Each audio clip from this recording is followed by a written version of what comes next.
Hey, hello. Excuse me. It's Heather King, and I'm going to talk today about my new book.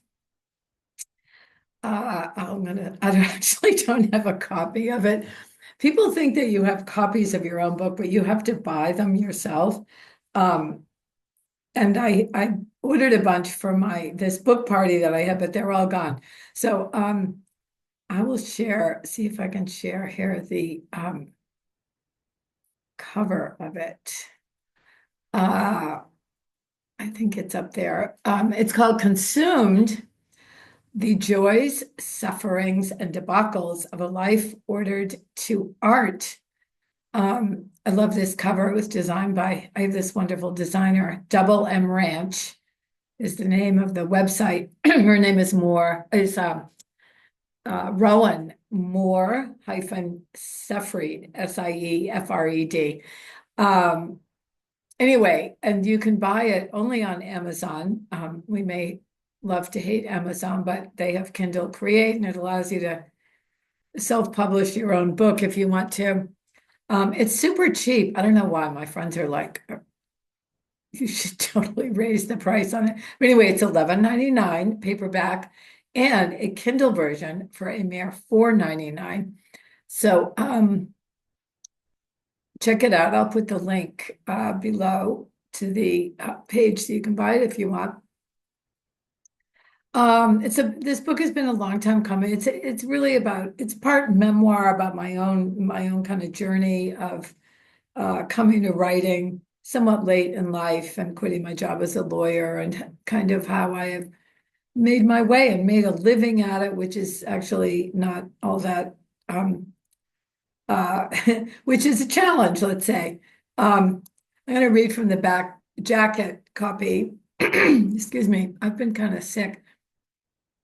This book is for the many people who have written me over the years asking how to be a writer, how to start, how to get an agent, how to get published, how to persevere, who to hang out with, how to get a social media following. That last in particular, I so would not know. I'm not a teacher, and even if I were, I'm not sure writing can be taught. I have, however, been a self-supporting working writer for 30 years. Consumed is an eccentric gathering of reflections that have emerged during that time on process, craft, vocation, and the avoidance of despair. As Kafka said, there is abundant hope, but there is none for us. There is none for us, but maybe there'll be some for the next people who come along. So let's keep going for them. So I love that quote. It always makes me laugh, and I think it's kind of in a way emblemizes the crucifixion and the resurrection. We keep going so that the people who come after us, the light will shine in darkness, and new life will come.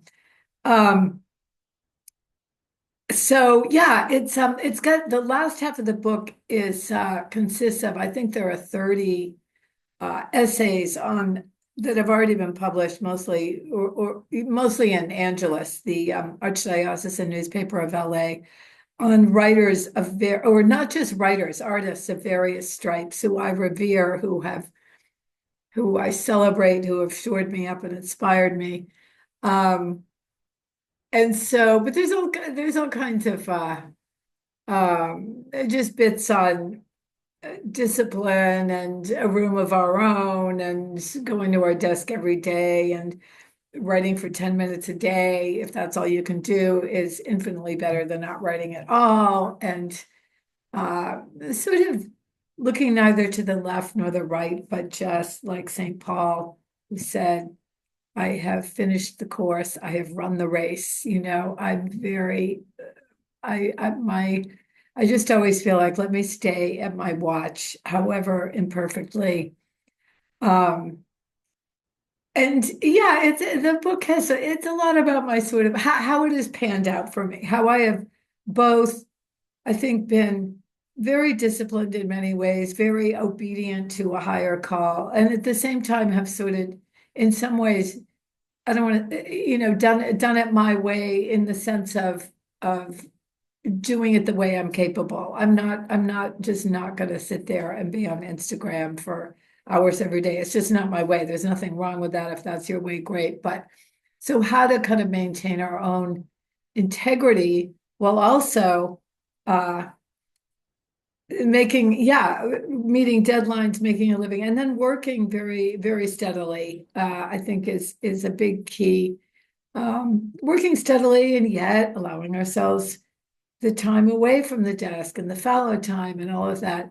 I look back, I laugh a lot. I think people often think, people will say to me, "Oh, I wish I had your life," and wow, it must be so nice to travel. And I've probably said this before, but I mean, really, my life is like boot camp. I mean, it's very, very almost militarily disciplined in many ways. And part of the discipline is leaving room for random people who call, random people who email, random people who, for whatever reason, I can serve in some way. And I love that. It's not for everybody. I try to charge a fair price most of the time, maybe not on this book at the moment. This book is 11, did I say 11.99? But yeah, for retreats that I give and things like that. At the same time, that allows me to be able to give away a ton, I think, of time and effort, etc. So I love the paradox. I'm just going to read this one. This will give you a little bit of a flavor. It's a short passage, and it's called Against Ease, EASE. And it starts with a couple of quotes, epigraphs. The first is from Gerard Manley Hopkins, contemplative poet. I hope all of you know him, 1844 to 1889, one of the greatest poets the world has ever known and that the church has ever produced. Anyway, he said, Christ would have wished to succeed by success, for it is insane to lay yourself out for failure, but was doomed to succeed by failure.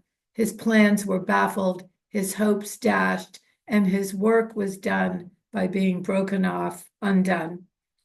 I think this is a thought dear to the heart of any human, and definitely any writer or artist. It kind of goes to there is abundant hope, but there is none for us. And then another quote from Joan Erdley, wonderful Scottish painter, Eardley. She lived from 1921 to 1963. She said, if you want experience and understanding of beauty, then envy me now. But if you want happiness, then don't envy me, because these things don't bring happiness. And I think she meant the pursuit of beauty and the vocation of art. They don't bring happiness in any kind of worldly sense of calm and things tied up in a bow. They bring something else, which is, I do think, both suffering and joy, in the deepest sense. But anyway, so here's my little take. Being a writer is not a recipe for happiness, if by happiness you mean peace, calm, a sense of general well-being, and freedom from tension as permanent states. I mean, you definitely get glimpses of those.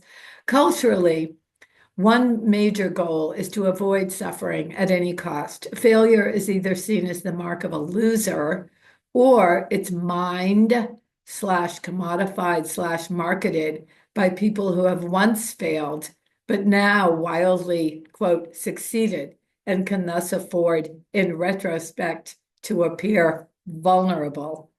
Real vulnerability does not consist in near misses. It consists in a total, unfixable mess, debacle, tragedy, disorder, trauma, or deficit. It's easy to say, oh, let's fail up and let's be vulnerable when you're hauling in zillions of dollars from your, your prosperity gospel. From a conversation by French journalist Laure, Laure, Adler, with renowned literary critic George Steiner, who lived from 1929 to 2020, excerpted, posted, and commented upon in Bishop Eric Varden's online notebooks, July 21st, 2023. Writes Varden, quote, though one of his arms was 9 inches shorter than the other, this is of George Steiner, his mother forced Steiner as a young boy to learn to tie his shoes. Steiner said, it took 10 months for me to learn to tie a lace. I must have howled with rage and frustration. But one day I could tie my laces. That no one can take from you. I profoundly distrust the pedagogy of ease. Adler, the literary critic, once asked Steiner, there's this thing, this arm, this deformity, this physical thing. Has his withered arm made him suffer? Steiner answered, it has enabled me, I think, to understand certain conditions, certain kinds of anguish on the part of the sick that are difficult to grasp for the Apollos of this world, for those blessed to have a magnificent body and terrific health. What are the connections between physical and mental suffering and certain intellectual endeavors? That is something we still do not understand very well. Let's never forget that Beethoven was deaf, that Nietzsche was subject to terrible migraines, that Socrates was very ugly. It is so interesting to try and see in others that which they may have had to conquer. When I meet someone, I always ask myself, what has he or she lived through? What has been his or her victory or signal failure? So that will, the book is, that kind of gives a good idea, I think, of the sort of slant of the book. The triumph of, I don't even want to say overcoming adversity, but just the light and the dark that is, that coexist in any human life, and in the vocation of art, for sure. So it's something I've wanted to write for a long time. People would email me, oh, have you, do you have, I mean, these really broad questions, do you have any advice on writing? And I just think, oh my Lord, that is such a huge question. I try to answer as best I can. Actually, there's a few excerpts in the book of emails that I wrote to people and replied to questions like that and saved.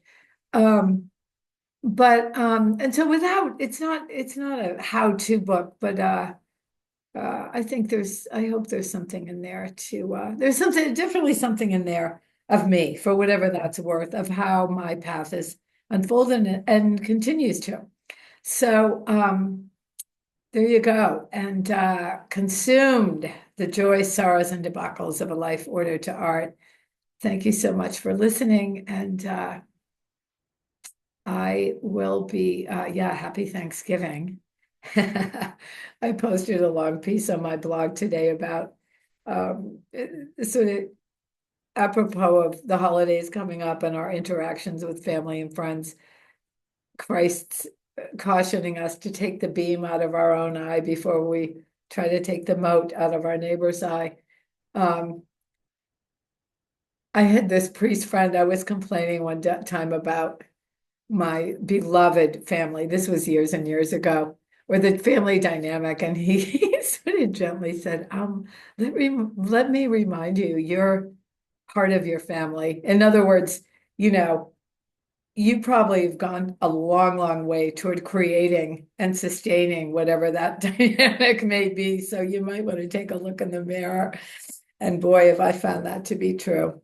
Anyway, happy Thanksgiving, and on we go. I hope you read some great books and see some great art and maybe watch some great movies in the coming week or so. Okay, take care.